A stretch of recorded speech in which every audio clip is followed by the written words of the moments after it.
দেখুন, বিষয়টি সাবজুডাইজ, তো এর সম্বন্ধে আমি বিস্তারিত কিছু বলবো না, তবে এতটুকু বলবো, মমতা বন্দ্যোপাধ্যায় এই ঘটনার সম্বন্ধে যখন প্রথম উক্তি তিনি করেছিলেন, তিনি কাকে কাঠগড়ায় তুলবেন এটা ভেবে পারেন।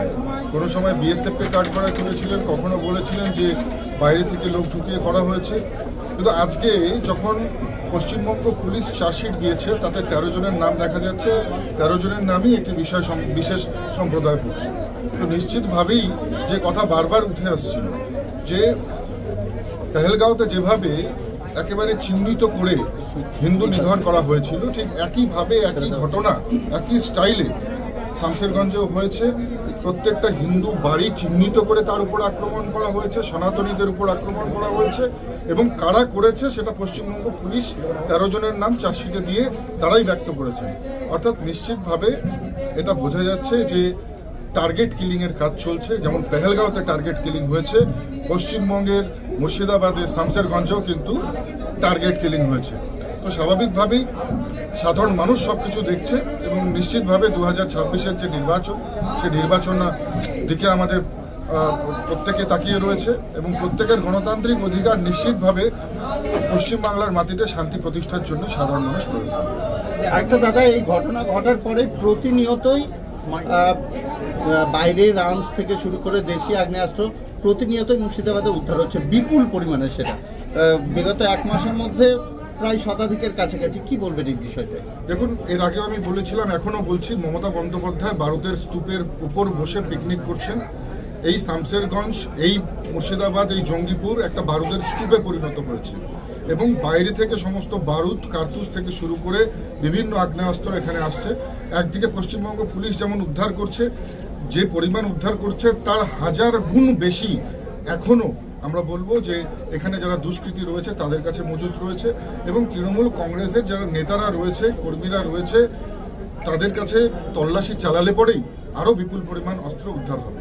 তৃণমূল কংগ্রেসের পার্টি অফিসগুলো একদিকে যেমন ভুয়ো আধার কার্ড, ভুয়ো রেশন কার্ড, ভুয়ো যে ভোটার আইডি কার্ড বানাবার একটা আস্তানা হয়েছে, ঠিক একইভাবে এই তৃণমূল কংগ্রেসের যে কার্যালয়গুলো রয়েছে, সেই কার্যালয়গুলোতেও তল্লাশি চালালে প্রচুর পরিমাণে আগ্নেয়াস্ত্র, বোম, বন্দুক কিন্তু সেখান থেকে উদ্ধার হবে। বেশ কিছুদিন আগে দেখা গিয়েছে বাংলাদেশিরা ভারতীয় বিএসএফ জওয়ানকে তুলে নিয়ে গিয়ে বাংলাদেশে তাদের আমাদের ভারতীয় জওয়ানের প্রতি অত্যাচার চালিয়েছে। দেখুন, বিএসএফরা নিজেদের ঘর বাড়ি, আত্মীয় পরিজন, নিজেদের স্ত্রী সন্তানকে ছেড়ে তারা ভারত মায়ের সেবায় নিয়োজিত। বর্ডারে তারা আমাদেরকে একেবারে তারা প্রহরীর মতন আমাদেরকে পাহারা দিচ্ছে। তারা ভারত মায়ের প্রহরী বলা চলে।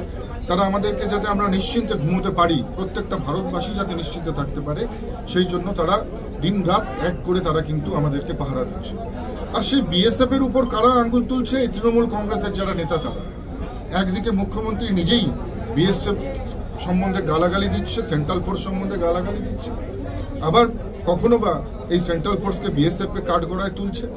বিভিন্ন সময় বিভিন্নভাবে অত্যন্ত কুরুচিকর মন্তব্য তিনি পার্লামেন্টে, বিধানসভায় দাঁড়িয়ে তার যে বিধায়করা রয়েছে তারা করছে, এবং তার জন্য তারা শাবাশিও পাচ্ছে।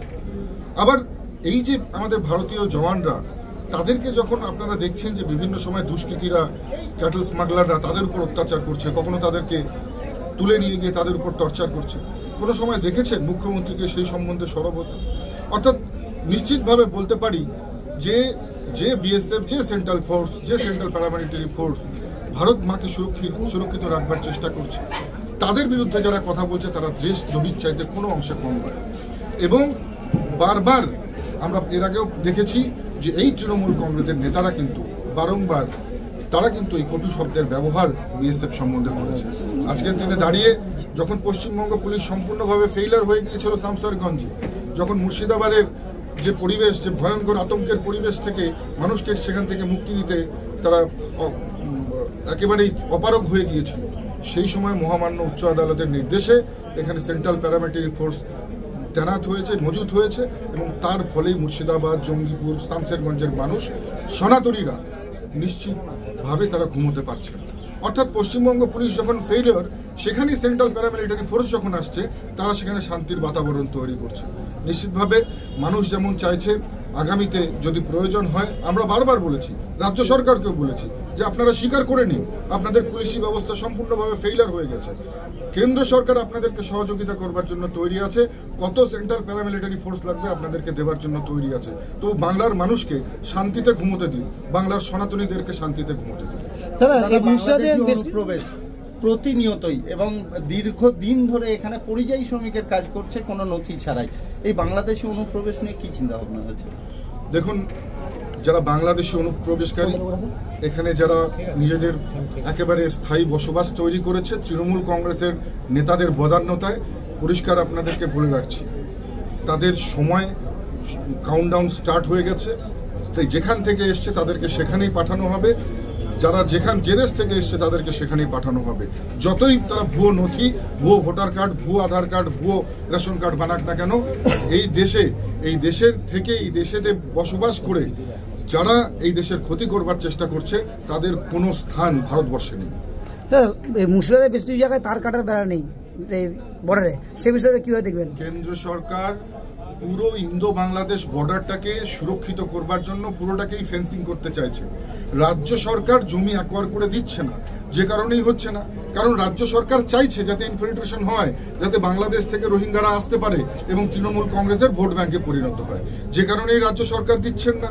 এবং রাজ্য সরকারের বদান্যতায়, স্থানীয় পুলিশের বদান্যতায়, স্থানীয় তৃণমূল কংগ্রেসের নেতাদের বদান্যতায় আপনারা জানেন যে কিভাবে ইনফিল্ট্রেশন হয় এবং ইনফিল্ট্রেশন হওয়ার পরে কিভাবে অতি সহজেই যারা বাংলাদেশ থেকে রোহিঙ্গারা আসছে কি করে তারা ভোটার কার্ড, আধার কার্ড পেয়ে যাচ্ছে।